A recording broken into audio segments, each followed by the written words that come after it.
नमस्कार, मैं हूं आपके साथ सोनिया चौहान। हरियाणा की खबरों में आप सभी का स्वागत है। रुक करते हैं खबरों की ओर। जेजेपी के वरिष्ठ नेता और हरियाणा के पूर्व उप मुख्यमंत्री दुष्यंत चौटाला ने नारनौंद के अनेक गांवों का दौरा किया और कार्यकर्ताओं के लोकसभा चुनाव के बारे में राय भी ली गई और साथ ही कार्यकर्ताओं ने दुष्यंत चौटाला के सामने हिसार लोकसभा क्षेत्र से नैना चौटाला का नाम भी लिया और जिस पर कार्यकर्ताओं को जवाब देते हुए पूर्व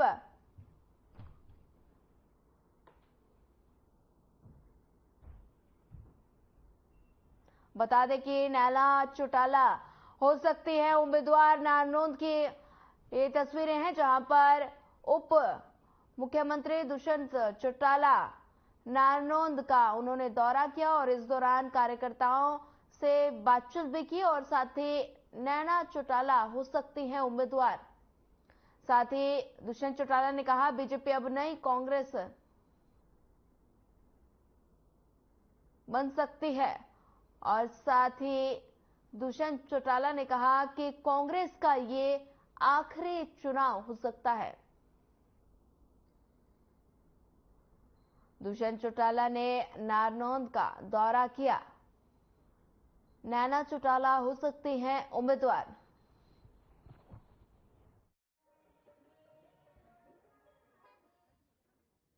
प्रत्येक लोकसभा में पार्टी का जनसंपर्क अभियान गति के साथ आगे बढ़ रहा है, जिसके अंदर राष्ट्रीय अध्यक्ष चौधरी अजय सिंह चौटाला जी ने भिवानी लोकसभा, आज मेरी जिम्मेवारी हिसार लोकसभा है, श्रीमती नैना चौटाला जी निशांत सिंह जी सिरसा लोकसभा में।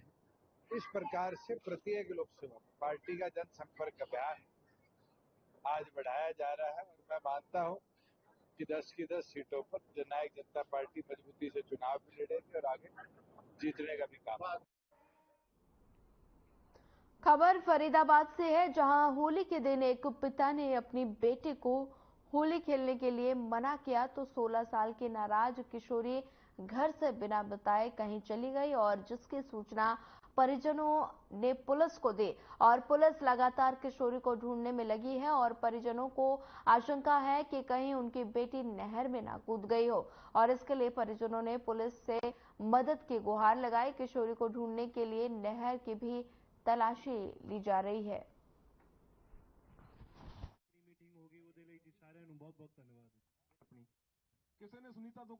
जो इनेलो ने अभी तक अपने उम्मीदवारों की सूची उतारी, वो सभी लोकसभा क्षेत्र के हमारे जितने कार्यकर्ता साथी हैं उन सबसे राय विमर्श करके उनके फैसले को ध्यान में रखते हुए ये सूची जारी करी गई।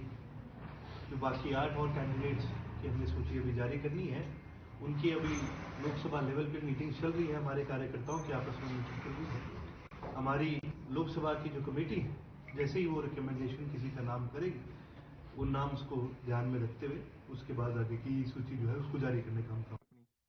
किसी ने सुनीता दुग्गल का घर देखा हो कारयोग आज की सभा के सभापति चौधरी इलेक्शन लड़ने तैयार नहीं है। रोज इन्होंने हिसार में बीजेपी की चुनावी रैली हुई और इस दौरान सुशीला भवन में हिसार लोकसभा क्षेत्र से पार्टी प्रत्याशी रणजीत सिंह चौटाला के कार्यालय उद्घाटन अवसर पर आयोजित जनसभा को सीएम सैनी ने संबोधित किया। मुख्यमंत्री नायब सैनी ने इस दौरान कहा कि कांग्रेस पार्टी के लोग चुनाव लड़ने की हिम्मत नहीं जुटा पा रही और भाजपा के हाथों हार के डर से कांग्रेस के नेता एक दूसरे को चुनाव लड़ने के लिए आगे कर रहे हैं ताकि वे खुद हार से बच जाएं और उन्होंने कहा कि हम सबको मिलकर प्रधानमंत्री नरेंद्र मोदी के 400 पार के संकल्प को पूरा करना है। और इस बीच सावित्री जिंदल ने बीजेपी की सदस्यता भी ली। और उनको भी माननीय मुख्यमंत्री ने दोनों हाथ जोड़ करके आप सबको प्रणाम भी करता हूं। जो आदरणीय नरेंद्र मोदी जी की सोच है और जो हमारे भारतीय जनता पार्टी के राष्ट्रीय अध्यक्ष आदरणीय जगत प्रकाश नड्डा जी की सोच है और हरियाणा के हमारे पूर्व मुख्यमंत्री आदरणीय मनोहर लाल जी की सोच है कि जो ये भारत आज इन 10 वर्षों के अंदर एक नया भारत बना है, मजबूती से ये विकास की गाथा भारत की बड़ी तेजी से आगे बढ़ी है। उस विकसित भारत को बनाने में 25 मई को हम सबका एक बड़ा योगदान है और आप सब इतनी भारी संख्या में एकत्र होकर के कमल का फूल खिलाने के लिए आए हैं। इस विकसित राष्ट्र, इस भारत को विकसित भारत बनाने का हम मिलकर के काम करेंगे। इसके लिए मैं आप सबका दिल से बहुत बहुत धन्यवाद और स्वागत करता हूं। चौधरी रणजीत सिंह जी हमारी कैबिनेट के अंदर ये भी मंत्री रहे और ऊर्जा के अंदर अच्छा काम इन्होंने किया है और अब इनका लाभ हिसार के अंदर, हिसार और विकास की ऊंचाइयों को छुए, उसको हम यहां से कमल का फूल खिला करके नरेंद्र मोदी जी के पास भेजने का काम करेंगे। भाई मुझे खुशी है इस बात की कि इन 10 वर्षों में एक योजनाबद्ध तरीके से भारत के 140 करोड़ लोगों तक हरियाणा सरकार ने मेरी वंशीलाती की और वो उस समय मंत्री थे, सांसद भी रहे, शायद कुरुक्षेत्र से सांसद थे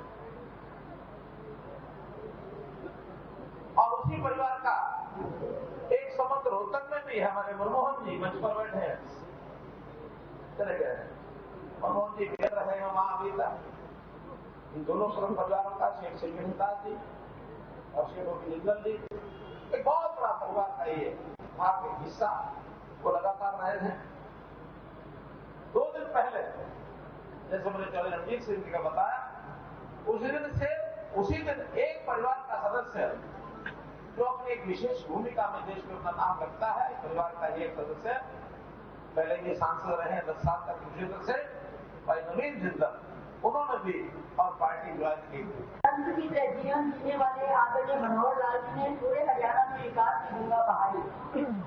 आपके कार्यकाल में हिसार का भी खूब विकास हुआ। आपने लोगों की सुविधाओं के लिए जिस गति से निर्णय किए, हम पूरे दिल से उसकी सराहना करते हैं और हमें बहुत खुशी है कि अब यह दायित्व हमारे युवा मुख्यमंत्री जी नायक सिंह सैनी जी के पास है।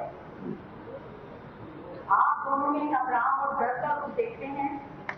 आज के कलयुग में जहाँ कुर्सी के लिए लड़ाइयां हो रही हैं, वहीं मनोहर लाल ने मुख्यमंत्री की कुर्सी और एमएलए की सीट दोनों का त्याग कर एक बड़ा आदर प्रस्तुत किया है। संविधान के प्रति समर्पित और कार्यकर्ताओं के प्रिय से नायक सैनी जी ने भी सांसद छोड़ मुख्यमंत्री पद की जिम्मेवारी संभाल ली। राजनीतिक निष्ठा और समर्पण का इससे बड़ा उदाहरण और क्या हो सकता है। भगवान श्री राम हमारे आदर्श हैं और अयोध्या में उनका भव्य मंदिर हमारे लिए गर्व और स्वाभिमान का प्रतीक है। हरियाणा के सीएम नायब सिंह सैनी करनाल विधानसभा से उपचुनाव लड़ेंगे और बीजेपी ने बुधवार को उन्हें अधिकृत रूप से प्रत्याशी घोषित कर दिया। वहीं 12 मार्च को मनोहर लाल ने मुख्यमंत्री पद से इस्तीफा दिया था और इसी दिन नायब सिंह सैनी ने नए मुख्यमंत्री के शपथ ग्रहण की थी और उसके साथ 5 कैबिनेट मंत्रियों ने भी शपथ ली थी।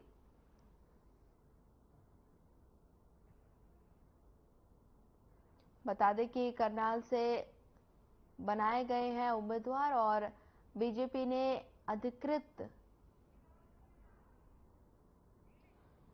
प्रत्याशी सीएम नायब सैनी को घोषित किया। 25 मई को लोकसभा चुनाव के साथ ही होगा उपचुनाव। सीएम नायब सैनी करनाल से लड़ेंगे विधानसभा उपचुनाव। बीजेपी ने सीएम सैनी को घोषित किया अधिकृत प्रत्याशी।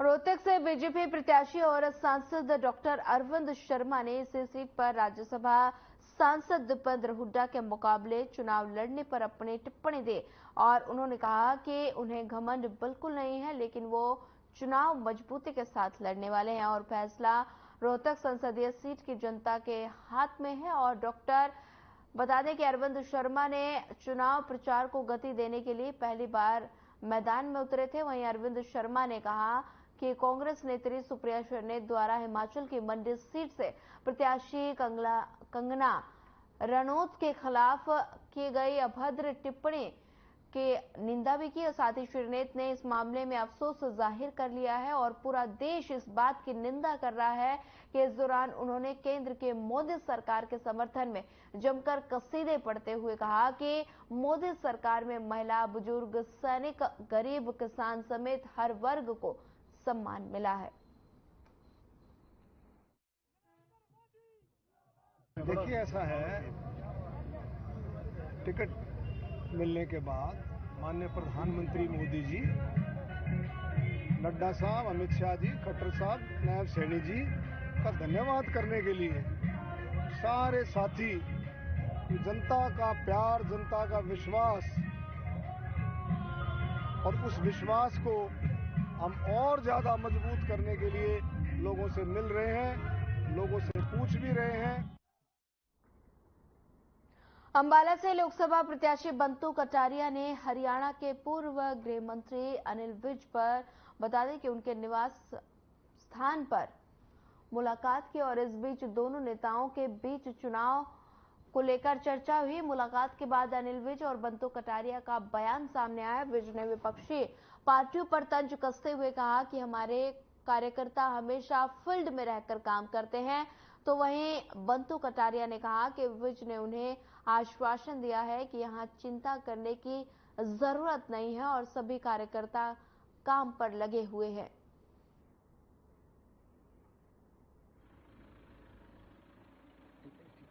हमारी पार्टी हमेशा हर चुनाव के लिए तैयार रहती है। ये एग्जाम वाले दिन और रात बैठ के तो उनको पढ़ना पड़ता है जो सारा साल ना पढ़े हों। हमारे कार्यकर्ताओं को तो सारा साल गतिविधियों में शामिल रखा जाता है। हमारे कार्यकर्ता कभी बैरकों में नहीं जाते, हमेशा फील्ड में रहते हैं। तो हमारा तो पूरा सिस्टम बना हुआ, पूरा सेटअप बना हुआ और बड़े आराम से लड़ेंगे चुनाव। तो अभी अंबाला कैंट की मंडलों की बैठक के लिए हम उनसे मिले तो उन्होंने कहा जल्दी ही हम शुरू करवाएंगे, यहाँ की चिंता मत करो, मेरे पे छोड़ दो, यहाँ के सारे कार्यकर्ता काम पे लगे हैं। हमने तीनों जिले कवर कर लिए हैं। अपने लोकसभा का कार्यालय अंबाला में खुला है, तो सबसे पहले उम्मीदवार घोषित होने के बाद हम अंबाला सिटी आए थे, तो वहाँ के कार्यकर्ताओं ने स्वागत किया। फिर हम 9 के 9 कार्यालय में जा चुके हैं। अभी अंबाला कैंट का 8 कार्यालयों में जा चुके हैं, अंबाला कैंट के कार्यालय में नहीं गए। तो वही हम 3 बार विसाव जी के पास आ चुके हैं और उन्होंने कहा कि अभी थोड़ा लोकसभा चुनाव को लेकर सभी राजनीतिक पार्टियां अपनी तैयारी पूरी करने में जुटी हैं और रैलियों और सभाओं का दौर शुरू हो चुका है। और इसी कड़ी में कुरुक्षेत्र लोकसभा से इंडियन नेशनल लोकदल के प्रत्याशी अभय सिंह चौटाला ने कार्यकर्ताओं के साथ बैठक की। वहीं बैठक के बाद पत्रकारों से बातचीत करते हुए अभय सिंह चौटाला ने कहा कि जिस प्रकार से उन्हें जनता का समर्थन मिल रहा है, उसे ये निश्चित है कि इस बार इंडियन नेशनल लोकदल की जीत होगी। और साथ ही उन्होंने बीजेपी और आम आदमी पार्टी पर तंज कसते हुए कहा कि जनता इस बार 400 पार का नारा देने वाले और एसवाईएल के विरोध करने वालों को सबक सिखाने का काम करेगी। और इसके अलावा अभय सिंह चौटाला ने कहा कि अगर सभी पार्टियां मिलकर करनाल उपचुनाव में अपना साझा प्रत्याशी उतारेंगे तो निश्चित ही नायब सैनी की बड़ी हार होगी।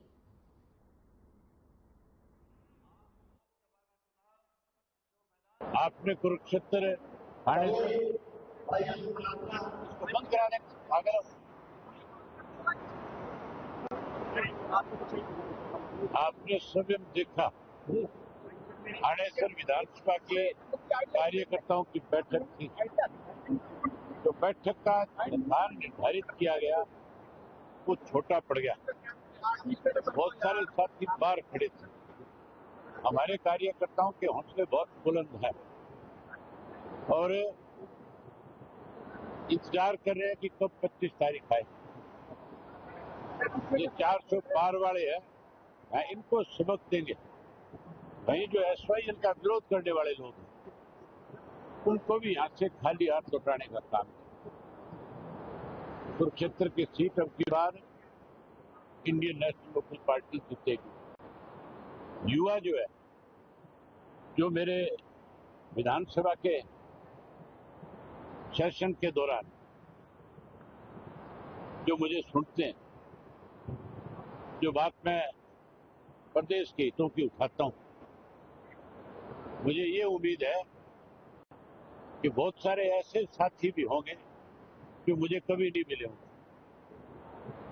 जिनसे मेरा कभी दूर का रिश्ता भी नहीं रहा हो, लेकिन इस चुनाव में न केवल मुझे अपना वोट देंगे लेकिन मेरे लिए काम करेंगे, एक कार्यकर्ता के रूप में मेरी ताकत बढ़ाएंगे। अभी कार्यकर्ताओं की बैठक हो रही है, अभी चुनाव दूर है। मैं तो एक बात कह सकता हूं कि हमारे जो कार्यकर्ता हैं वो इस चुनाव के अंदर जहां बीजेपी की, कांग्रेस की पोल खोलेंगे, वहीं हमने आगे क्या करना है उसके बारे में लोगों को बताएंगे, लोगों का दिल जीतने का काम करेंगे।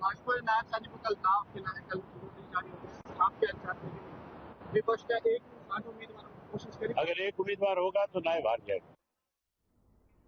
पूर्व उप मुख्यमंत्री दुष्यंत चौटाला का बयान सामने आया। उन्होंने अपने बयान में कहा कि जननायक जनता पार्टी सभी 10 लोकसभा सीटों पर अपने उम्मीदवार उतारेगी और साथ ही उन्होंने आगे कहा कि पार्टी जल्द अपने उम्मीदवारों की घोषणा करेगी।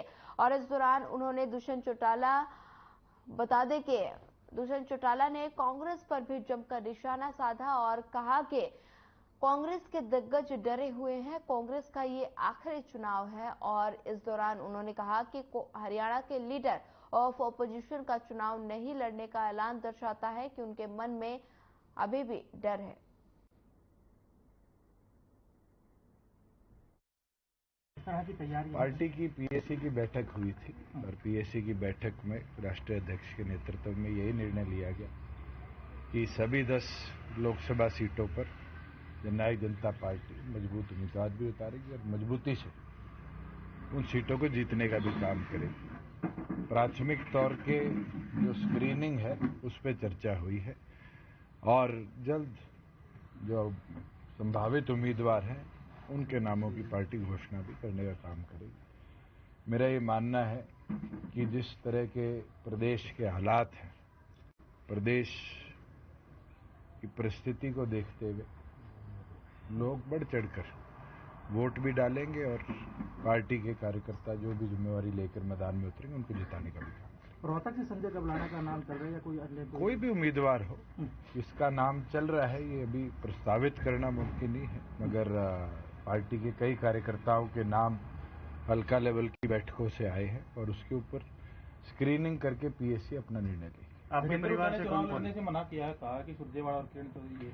देखो, कांग्रेस के अंदर एक चीज तो साफ सामने आ रही है कि पूरे देश में कांग्रेस के जिनको हम दिग्गज कहा करते थे वो सारे डर रहे हैं और ये चीज साफ कर देती है कि कांग्रेस का ये अंतिम चुनाव है और जिस तरीके से लीडर ऑफ ऑपोजिशन ने मना किया है हरियाणा के अंदर, ये साफ दिखाता है कि उनके मन में भी कहीं ना कहीं घबराहट। अरविंद केजरीवाल की गिरफ्तारी को किस तरह देखते हैं? कल उनकी पत्नी ने प्रेस कॉन्फ्रेंस की, देखो कोर्ट में अपना बयान जो ये पूरा लेकर स्कैम का मामला है, ये अपने आप में पहले दिन से एक गंभीर विषय है कि किस तरीके से पॉलिसी ड्राफ्ट करी, उसमें अरविंद केजरीवाल का रोल कितना है, कितनी उनकी इन्वॉल्वमेंट है, ये तो इन्वेस्टिगेशन के बाद पता चले।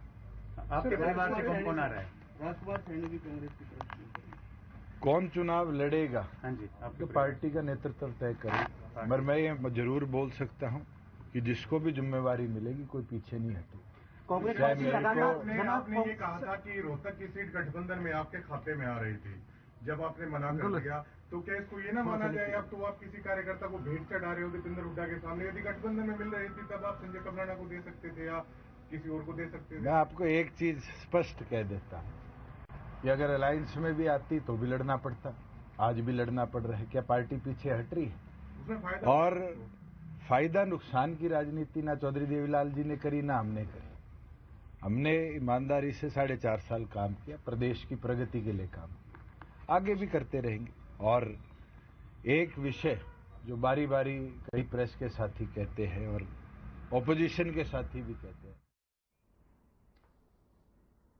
भिवानी में पूर्व मुख्यमंत्री चौधरी बंसीलाल की 18वीं पुण्यतिथि पर पूर्व सांसद श्रुति चौधरी ने उनकी प्रतिमा पर पुष्पांजलि अर्पित करते हुए उन्हें याद किया। और इस दौरान श्रुति चौधरी ने कहा कि बंसीलाल वो पुरुष थे जिन्होंने प्रदेश के अंतिम छोर तक सड़क, बिजली और पानी पहुंचाने का काम किया है।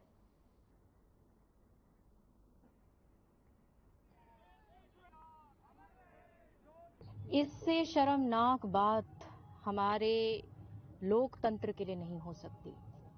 और ना केवल देश देख रहा है, तमाम दुनिया देख रही है। जर्मनी ने बोला, अब यूएस, अमेरिका ने भी बोला 2 बारी।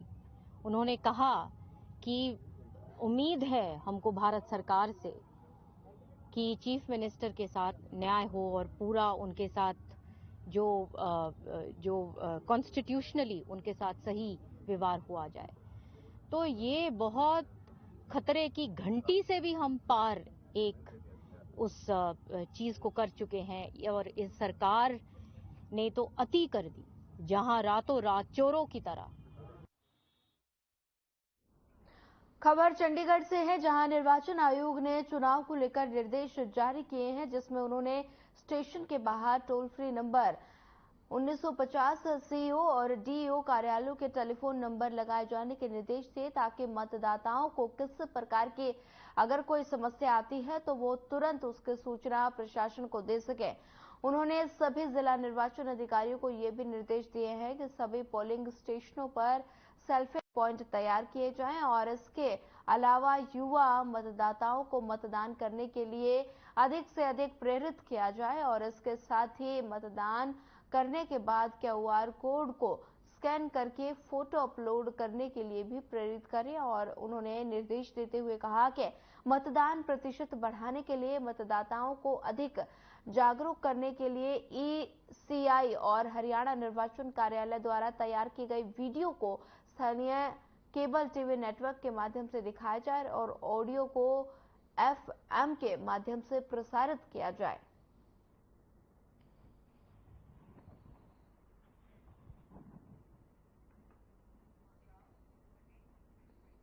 फिलहाल इस बुलेटिन में इतना ही। ज्यादा खबरों के लिए बने रहिए हमारे साथ। नमस्कार।